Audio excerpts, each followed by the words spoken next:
Om Namo Narayanaaya. Sri Ramajayam. Namaskaram to one and all. I welcome you all to Kathavraksha's Thiruvonam Thirunaal. It's been quite some time since we all met in this program Thiruvonam Thirunaal.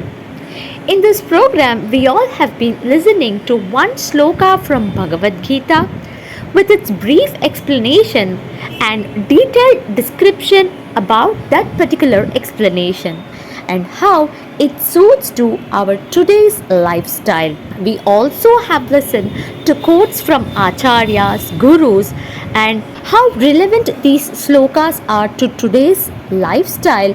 How good it would be if we start following these slokas. Today we have another wonderful sloka from the 6th chapter of Bhagavad Gita. As usual, we have Srimati Dr. Srividya Sathiyamoorthy who will be reciting the sloka, giving the brief explanation and how it is relevant to today's world. Let's all listen to the sloka and experience the Gita. Namaste, Hari Om, Shri Guru Bhyo Namaha. Welcome back everyone. We sincerely hope that you have been enjoying our sessions and had an opportunity to review and study the chosen verses in our past sessions. The Bhagavad Gita has been described by Swami Vedanta Deshika in the 89th shloka of Taya Shatakam as follows. He says, the instruction of the Bhagavad Gita is the ulterior motive for the act of Daya Devi to bring about Krishna Avataram. The Gita, which is a detailed step-by-step instruction of what is good and what is bad, and serves as a manual of or a code of conduct for mankind that is applicable for all time and not merely for the time of the avataram. He says that the superficial reason for Krishna to appear was as a relief from the atrocities of evil Rakshasas and Kshatriyas. While these acts of his are quite extraordinary, there is something that is more that he gave us that has withstood the test of time and is relevant even today. This is the instruction of the Bhagavad Gita, which has had a lasting impact and has resulted in the elevation of all and has been preserved for posterity. He says that this act of blessing us with the instruction of the Bhagavad Gita that was as the sole intention for ensuring the well-being of the universe, and it is the real reason for Krishna Avataram. Once again, we would like to remind everyone that we are just humble students in pursuit of knowledge and wisdom. We would like to see this as the beginning of a journey of introspection. So please forgive us for any mistakes that we may have committed. Today we have chosen a shloka from chapter 6, which goes as follows. Om Harihi Om Shri Guru Bhyo Namaha. Harihi Om Shri Krishna Paramatmane Namaha. Srimad Bhagavad Gita Atha Shashtodhyayah Atmasamyamayogah Yuktahara Viharasya Yuktacheshtasya Karmasu Yuktasvapnavabodhasya Yogo Bhavati Dukkhaha.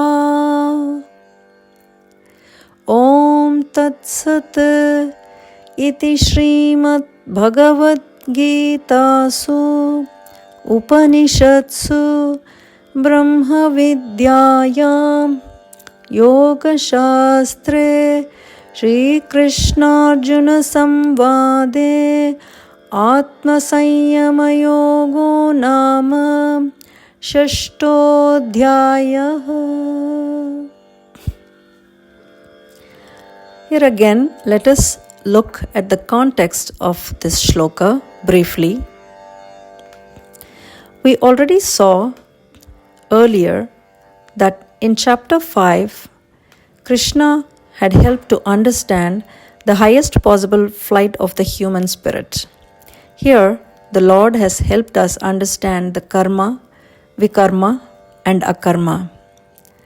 Now, since karma is gross in nature, we need our mind to cooperate for us to perform the karma in the pursuit of Swadharma.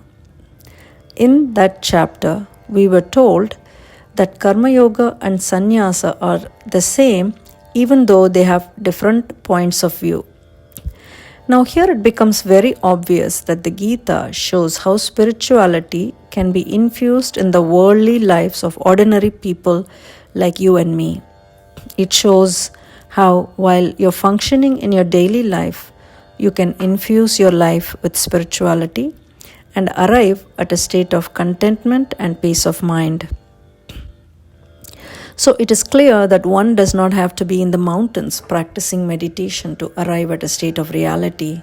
Rather, one can practically be swimming in the ocean of samsara and still get out of the prison of our mind and rise higher and higher.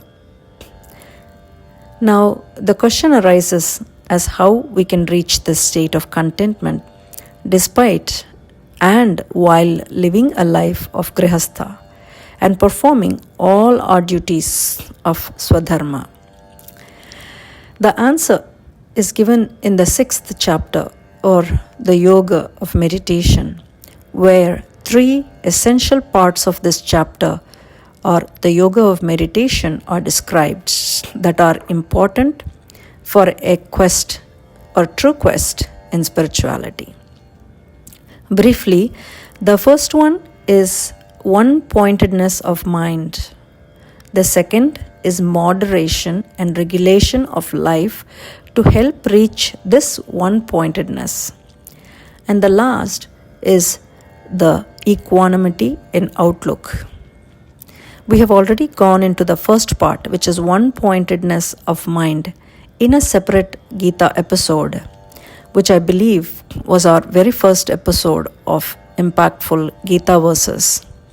The focus of our discussion today is the second part, which is on the moderation and regulation of life in order to reach the one-pointedness of mind. Now, moderation and regulation in life implies that we do everything in a way that is measured and within limits. This would mean in all aspects of life.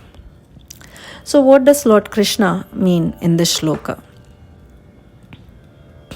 The literal meaning of the shloka is, but for the one who is temperate or moderate in eating and recreation, balanced in work, and regulated in sleep, yoga becomes a mitigator of all material pains.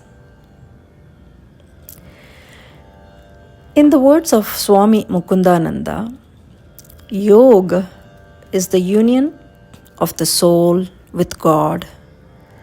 The opposite of yoga is bhog, which means engagement in sensual pleasures.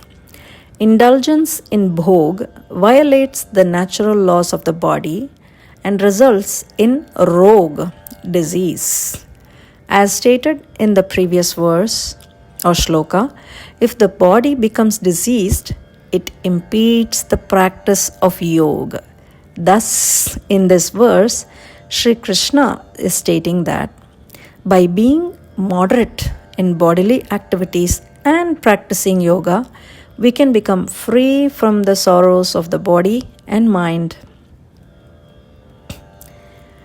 Now, let us come to the present and look at some statistics from health in India.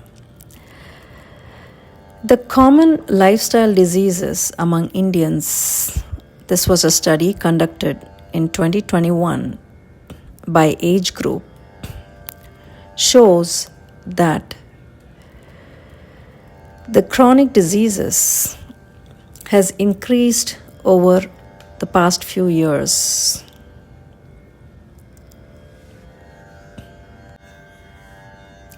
Approximately 40% of seniors, that is people 60 and above, suffer from diabetes. About 25% suffer from high cholesterol, and about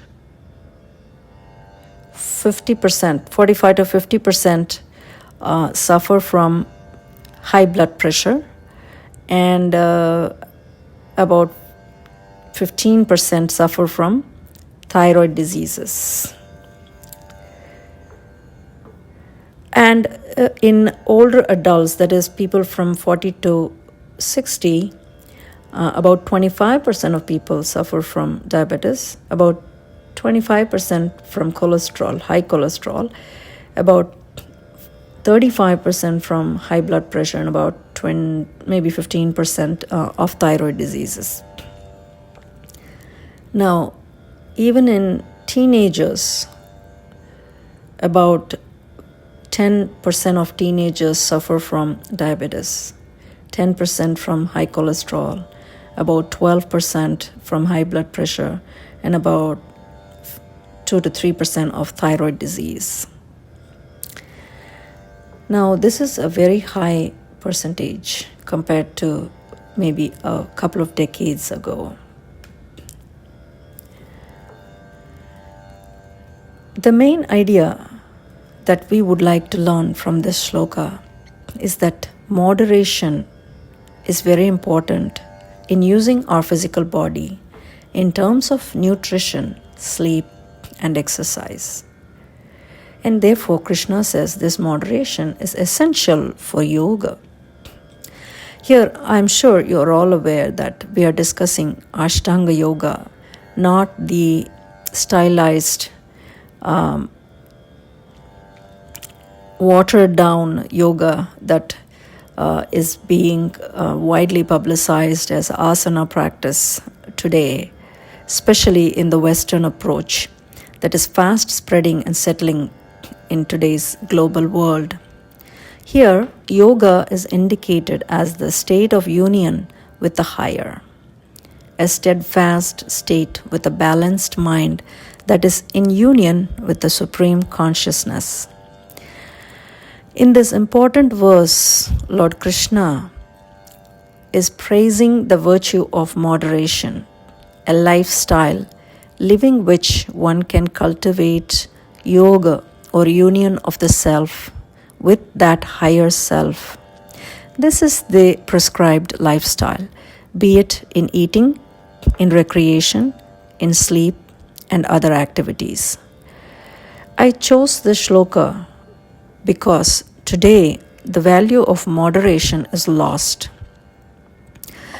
This is partly because there are abundantly available pleasures of food, drink, recreation. In the past, life was simple. Fresh food was cooked every day with barely any leftovers, and these at the end of the day were donated. When we only had one light bulb in each room, or no electricity even, no electronics including TV, video games, social media, etc. Even in those days, Doordarshan was only in a very limited time during the day. The programs would be completed by 10 p.m. or so. People worked in the fields or at home and had a limited time that they had to work in. Even in the 20th century, when people worked in factories, there were timings kept and adhered to. But today, with globalization, fast food, packaged foods, frozen foods, all night diners, 24-hour TV, thousands of channels. It's 5 p.m. somewhere in the world. We have lost the track of time. Good eating and sleeping habits are lost. Preserved foods are available at all the time, not to mention refrigerated and other types of instant foods. Another boon of globalization is 24/7 work. This was in the past only the bane of healthcare, but now we have people working in all fields in different time zones and with a completely disrupted sleep-wake cycle. Global capitalism is pushing people to longer and longer hours of work with no recreation whatsoever, or on the other extreme, too much recreation and no work. These severe changes in lifestyle habits have led to endemic levels of chronic diseases related to lifestyle, including diabetes, hypertension, ischemic heart disease, depression, chronic pain, and many other conditions that are labeled as lifestyle diseases. Here I would like to share a brief personal anecdote. I am suffering from chronic pain for more than a decade, and this ended in a couple of years ago, very severe upper body musculoskeletal disorder. At that time, I was not aware of the cause, and now I believe it is due to prolonged ergonomic and work-related, posture-related issues, exacerbated by stress and increased work hours. When I was on medical leave for the first time in my life, I had a lot of time to contemplate on things. I tried yoga again, which I had discontinued in my adult life, even though I had it as part of my school curriculum. Over several weeks, I started seeing the unbelievable results of yoga asana. Now, at that time, I had integrated into my life other aspects of Ashtanga yoga, but not yoga asana.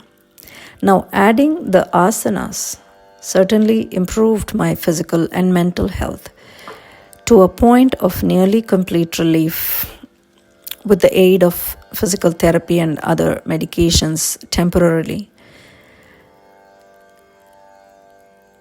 I started getting relief on my other age-related arthritis, etc., without expecting those results.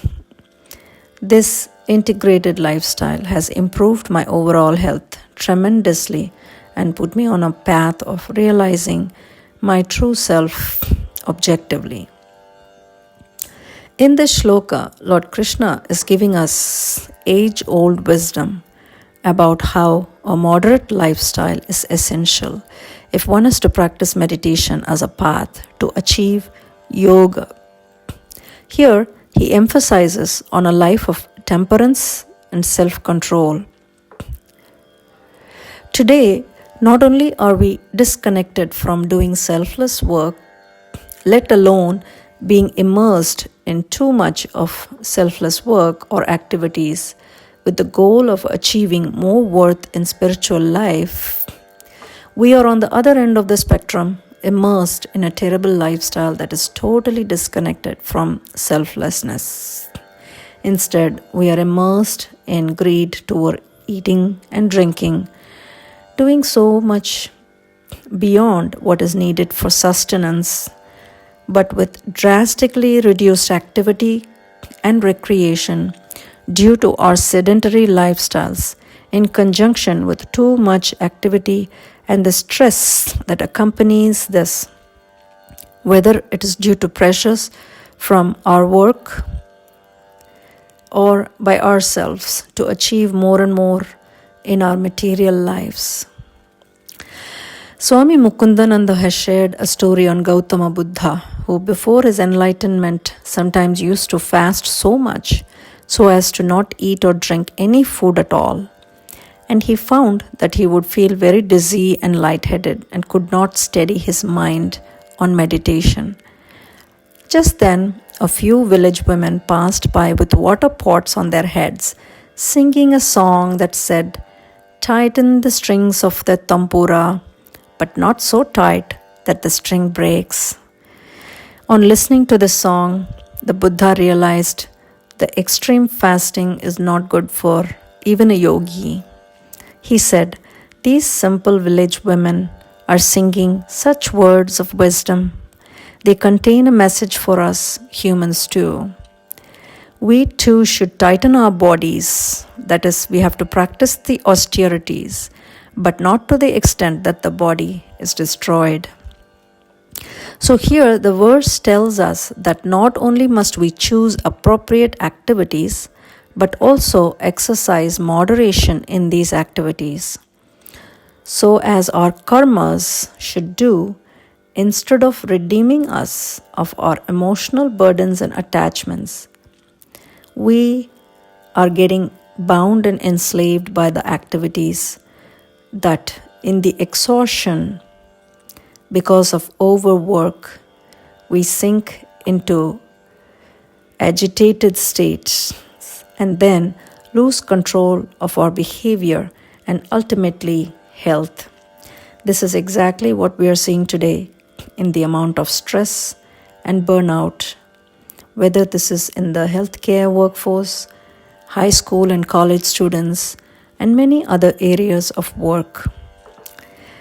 Even our spiritual work should be done in moderation without affecting our health and balance. The importance of appropriate and quality sleep cannot be overemphasized. We see that children today have so much homework they cannot get enough sleep.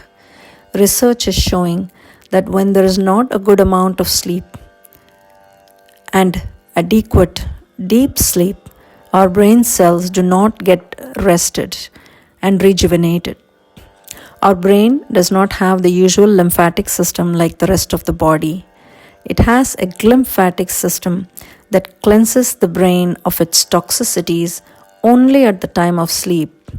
When the sleep is not adequate, the toxins remain in the brain and lead to several ailments. Harvard research has shown sleep as a very important healer of the brain, and good sleep delays the onset of diseases such as Alzheimer's, dementia, anxiety, and other conditions. Even in the Upanishads, the state of sleep is described as the non-apprehension of reality, and the state of dream has been characterized as the misapprehension of reality, which is also the waking state. On the other hand, good sleep leads to a rested brain that can then work to its full potential. Also, it's important that we sleep in the normal sleep-wake cycle, because the disturbance in the timing of sleep can lead to a biochemical imbalance, leading to increased stress. Sleep has been added as the 8th essential element by the American Heart Association.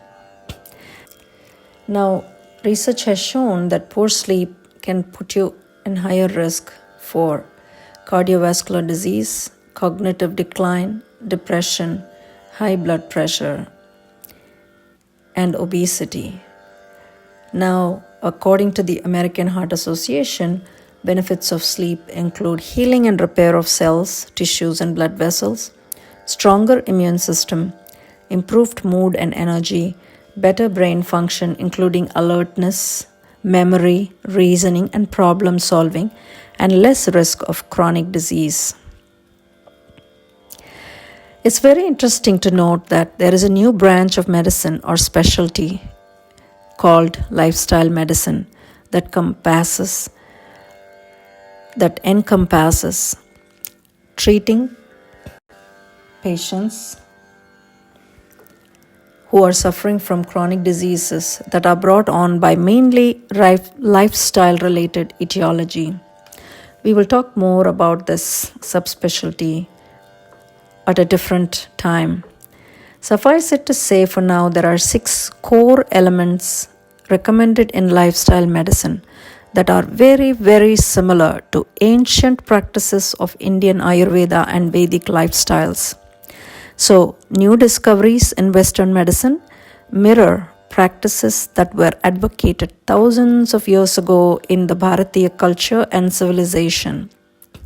To me, the key point to take home in the shloka is that full benefit of yoga, that is yama, niyama, asana, pranayama, pratyahara, dharana, dhyana, and samadhi, can only be obtained by one who is balanced in their lifestyle. For such a person who practices yoga, it can remove pain and misery. Here, by the term avabodha, Krishna is also cautioning us against too much meditation or too much activity.